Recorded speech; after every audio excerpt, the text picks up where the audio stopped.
Olá, galerinha do sétimo ano, tudo bem com vocês? Hoje vamos falar um pouquinho sobre Contra-Reforma e a arte barroca e religiosidade, tá bom? Olha só, vocês podem estar acompanhando comigo na página 329, certo? Aí, do módulo de História, módulo 2. Vamos lá. A Contra-Reforma, né?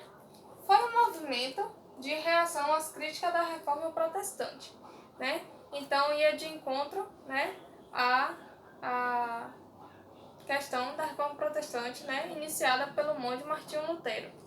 Então, diante de grande aceitação, né, das religiões protestantes pela população, a Contra-Reforma reavaliou alguns dos procedimentos da Igreja Católica, incentivando os clérigos a tornarem as missas mais acessíveis e atrativas para os fiéis.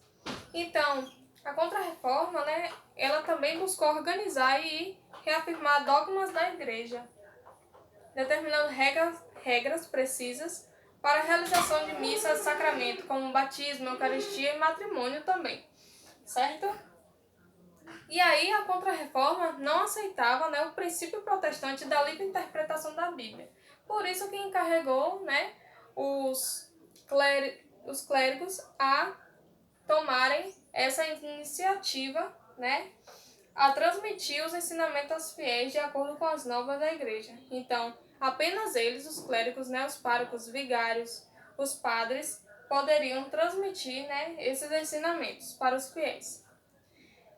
O Concílio de Trento, né, foram reuniões, ou seja, teve tudo a ver com a venda de indulgências. Por quê? Essas reuniões, conhecidas como Concílio de Trento, trataram, né, também sobre o tema central das críticas de Martinho Lutero, que era a venda de indulgências, né? O concílio decidiu que as indulgências deveriam continuar sendo concedidas pela igreja, porém sem vendê-las. Porque, como a gente viu lá na Reforma Protestante, né? Martinho Lutero dizia que essas indulgências eram vendidas pela igreja. E aqui na Contra-Reforma, eles falaram o quê? Eles poderiam dar a indulgência, porém não iria cobrar valor algum, certo? E aí temos a Contra-Reforma e a Inquisição, né? Que a gente pode conhecer agora o Tribunal de Santo Ofício, ou seja, a Inquisição. O que significa isso? No contexto da Contra-Reforma, fortaleceu-se na Europa o Tribunal do Santo Ofício, conhecido também como Inquisição, órgão da Igreja Católica, criado no século XIII, para combater o paganismo e as heresias. Então, no século XVI e XVII, principalmente em Portugal e na Espanha, a Inquisição foi usada pela Igreja para acusar e condenar pessoas que não seguirem o catolicismo, e para isso aplicava métodos extremamente violentos. Então, os principais alvos, né, dessa Inquisição eram os chamados cristãos novos, pessoas praticantes do judaísmo e do islamismo, recém-convertidas ao catolicismo, né? Então, eram pessoas acusadas de manterem suas antigas crenças em segredo. Outros perseguidos pela Inquisição eram os praticantes da alquimia, da astrologia e práticas consideradas pagãs.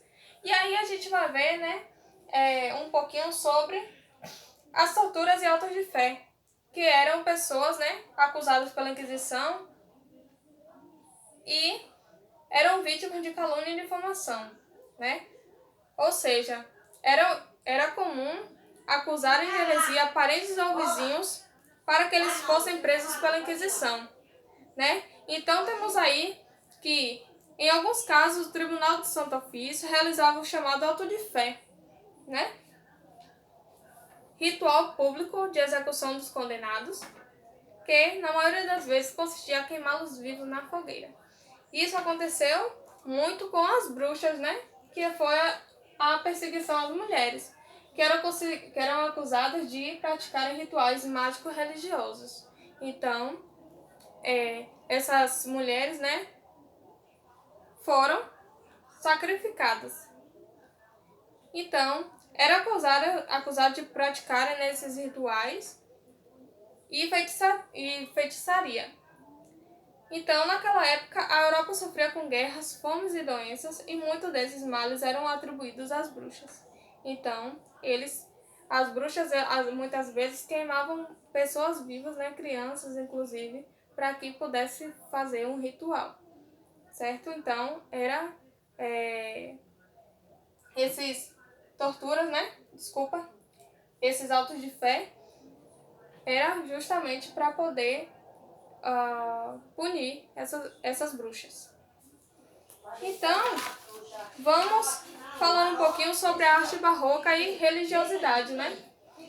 Que aí vamos conhecer o estilo artístico, a dualidade, ou seja, a fé e a razão, pintura, arquitetura e a escultura, certo? Então, durante o período das reformas religiosas, né, desenvolveu-se na Europa um estilo artístico chamado barroco. Então, as obras desse estilo tinham como características principais o exagero, né, o grande número de detalhes e a sensação do movimento e profundidade. As expressões marcantes do jogo de luz ao ponto claro e o escuro, como a gente pode ver aqui nessas imagens, certo? A dualidade vivida pelos europeus nesse período, como o conflito e a fé e a razão, o período e a fé e a razão, podem ser apontadas como uma das responsáveis por essas particularidades do barroco. Então a gente pode ver aqui o estilo da pintura, né?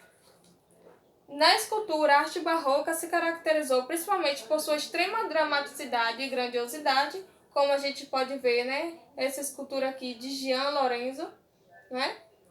Que é localizada em Roma. E na arquitetura, o barroco foi expresso principalmente em palácios, né? E igrejas, utilizando materiais como mármore e ouro. Então esse estilo arquitetônico, né, criou ambientes com muitos detalhes, ou seja, uma aparência de luxo. Como a gente pode ver aqui, né, um pouco do interior do cômodo do Palácio de Versalhes. Então, galerinha, essa foi a nossa aula de hoje, tá certo? Um grande beijo, qualquer dúvida pode me chamar no privado, tá bom? Então, fiquem com Deus e até a próxima aula.